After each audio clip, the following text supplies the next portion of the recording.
Time is a very difficult thing to pin down. There's a famous saying of St. Augustine of Hippo that when he was asked, "What is time?" he said, "I know what it is, but when you ask me, I don't." And yet it seems absolutely fundamental to our life. Time is money, we say. I don't have enough time. Time flies. Time drags. And I think we should go into the question of what this is, because in our ordinary common sense, we think of time as a one-way motion from the past, through the present, and on into the future.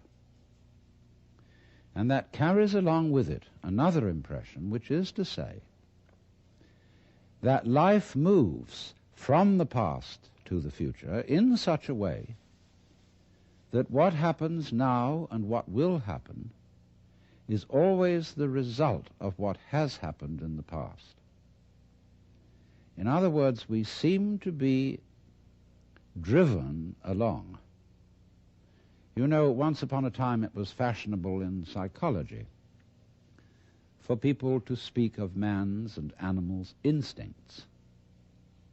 That we have, for example, an instinct for survival, an instinct to make love, and so on. But nowadays that word has become unfashionable, and psychologists tend instead to use the word drives, and to speak of the need for food as a drive, the need for survival or for sex as drives. And that's a very significant word, because it's brought out, isn't it, by people who feel driven. I must say, personally, if I feel hungry, I don't feel driven. Also, if I feel lusty, I don't feel driven, because I don't say, "Oh, excuse me, but I have to eat," or "Excuse me, but I need to fulfill my sexual urges, my biological impulses." I say, "Hooray, I identify myself with my drives. They're me." And I don't take a passive attitude towards them and apologize for them. So the whole idea of our being driven is connected with the idea of causality, of life moving under the power of the past. And that is so ingrained in our common sense that it's very difficult to get rid of it, because I want to turn the thing round completely the other way and say that the past is the result of the present. Let us suppose, just for the sake of example, that this universe started with a big bang, as some cosmologists believe. Now, when that bang happened, it was the present, wasn't it? And so the universe began in what we will call a now moment. Then it goes on doing its stuff. And always, when any event that we now call past came into being, it came into being in the present and out of the present. That's one way of seeing it. But before we get further involved in this, I want to draw your attention to a fallacy in the very common sense idea of causality. That events are caused by previous events, from which they flow or result necessarily. To understand the fallacy of that idea, we have to begin by asking, what do you mean by an event? Let's take the event of a human being coming into the world. Now, when does that event begin? Does it occur at the moment of parturition, when the baby actually comes out of its mother? Or does the baby begin at the moment of conception?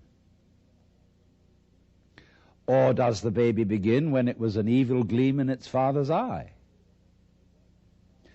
Or does a baby begin when the spermatozoa are generated in the father, or the ovum in the mother. Or could you say a baby begins when its father is born, or when its mother is born? All these things can be thought of as beginnings. But we decide, for purposes of legal registration, that a life begins at the moment of parturition, and that is a purely arbitrary decision. And it has validity only because we all agree about it. Let me show you the same phenomenon in the dimension of space instead of the dimension of time. Let's ask, how big is the sun? Are we going to define the sun as limited by the extent of its fire? That's one possible definition.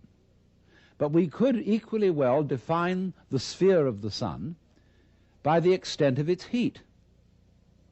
We could also define the sphere of the sun by the extent of its light. And each of these would be reasonable choices, except that it's rather difficult to keep track of the extent of its light, because we're inside it. And therefore we have arbitrarily agreed to define the sun by the limit of its visible fire. But you will see in all these, by these analogies, that how big a thing is, or how long an event is simply a matter of definition. Now, therefore, when by simple definition, for purposes of discussion, we have divided events into certain periods, we'll say the First World War began in 1914 and it ended in 1918. Now, actually, all those things which led up to the First World War started long before 1914, and the repercussions of that war have continued long beyond 1918. How are we to distinguish an event from its repercussions?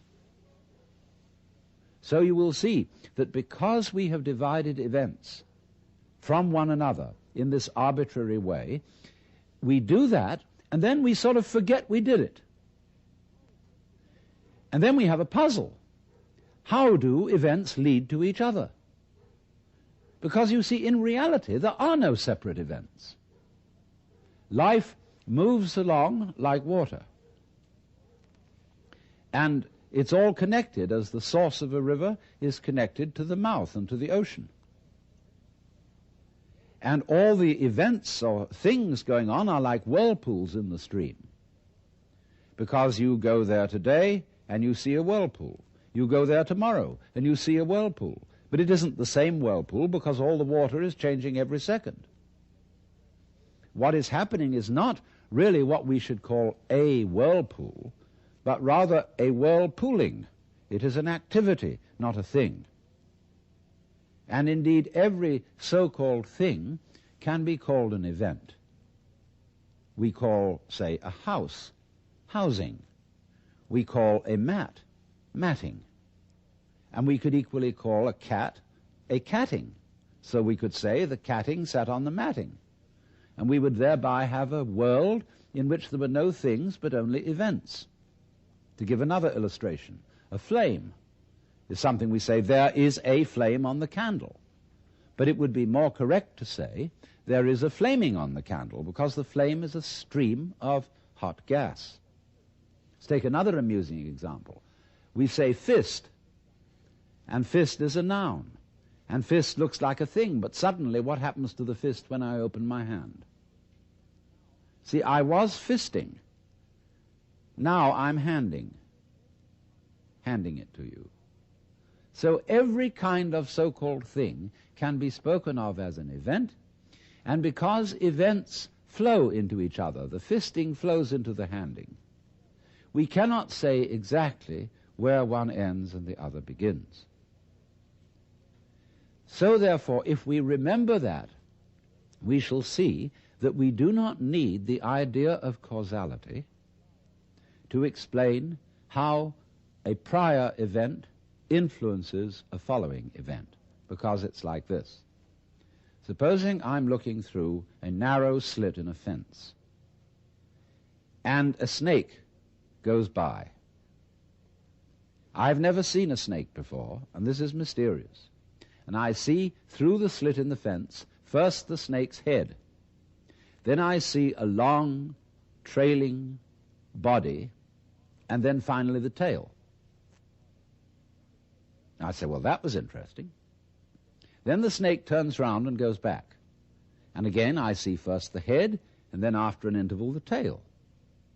Now if I call the head one event and the tail another, it will seem to me that the event head is the cause of the event tail, and the tail is the effect.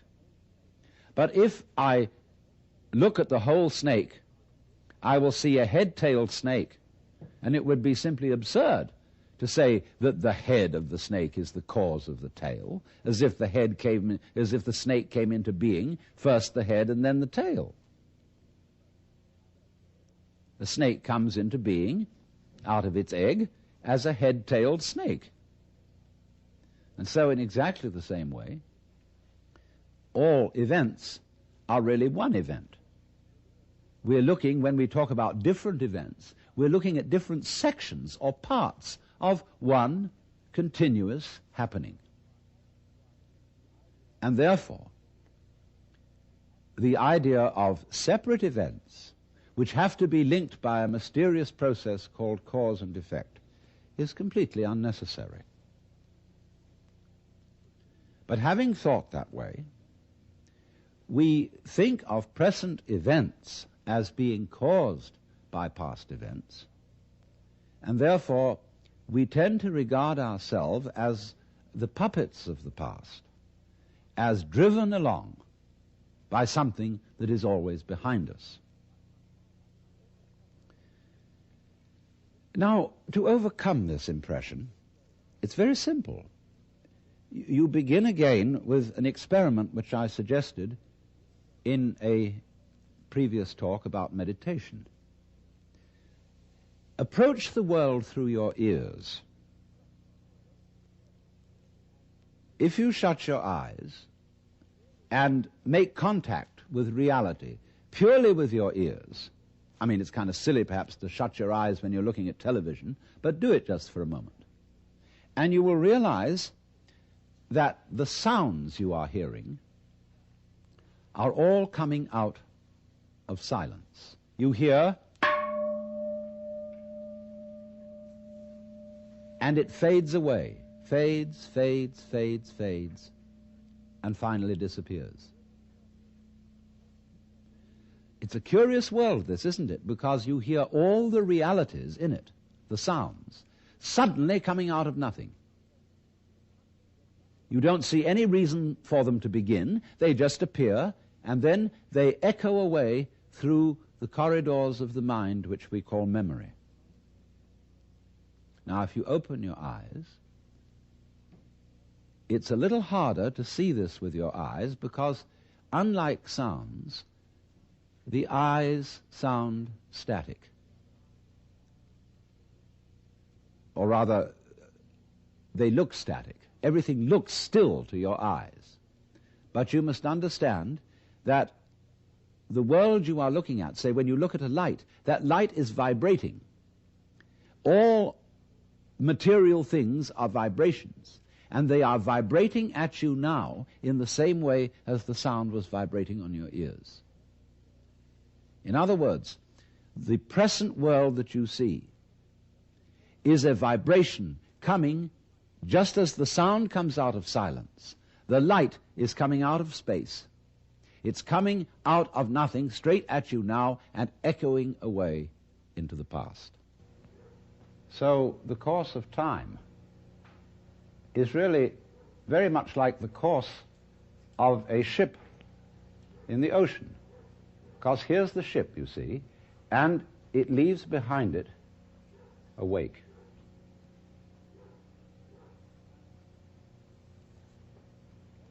And the wake fades out, and that tells us where the ship has been,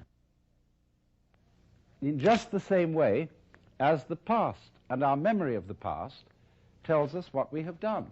But as we go back into the past, and we go back and back to prehistory and we use all kinds of instruments and scientific methods for detecting what happened, we eventually reach a point where all record of the past fades away in just the same way as the wake of the ship. Now, the important thing to remember in this illustration is that the wake doesn't drive the ship any more than the tail wags the dog.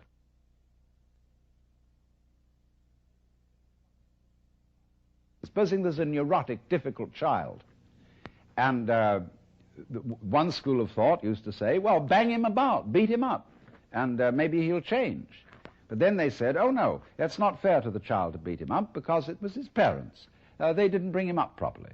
And so then they say, well, punish the parents. Well, the parents say, excuse me, but our parents were neurotic too, and they brought us up badly, so we couldn't help what we did. And so since the grandparents are dead, we can't get at them. And in any case, supposing we could, we would pass the whole blame back to Adam and Eve in the Garden of Eden. And they say they started all this mess. But then Eve would say, no, the serpent tempted me and I did eat, and it was the serpent's fault.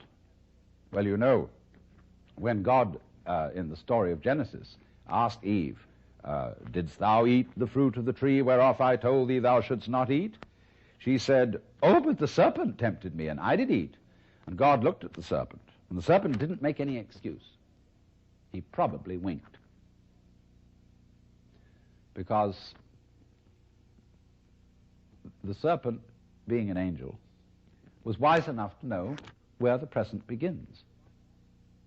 So you see, if you insist on being moved, being determined by the past, that's your game. But the fact of the matter is, it all starts right now. But we like to establish a connectivity with the past because that gives other people the impression that we're sane. If you ask me then, why am I talking? Well, I could say I'm making a living this way, or I have a message that I want to get across to you. But that is not the reason. I'm talking for the same reason that birds sing and for the same reason that the stars shine. I dig it. Why do you dig it?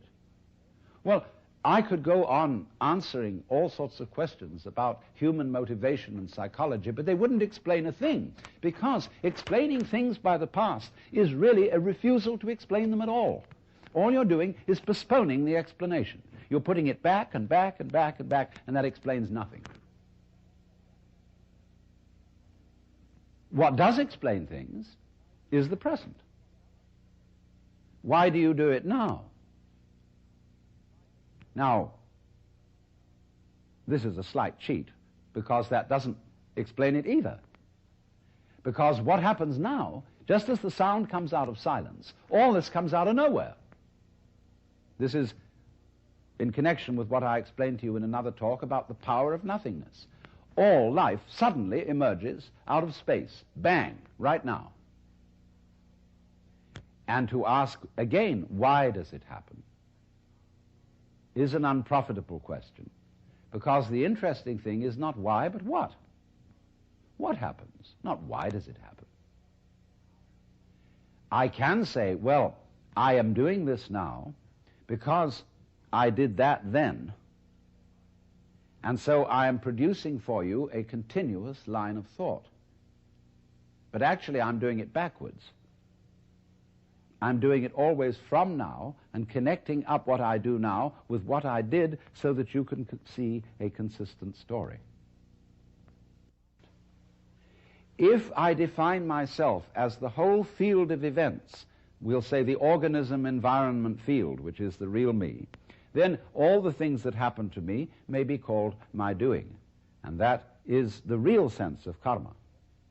But when we speak about freedom from karma, freedom from being the puppet of the past, that simply involves a change in your thinking.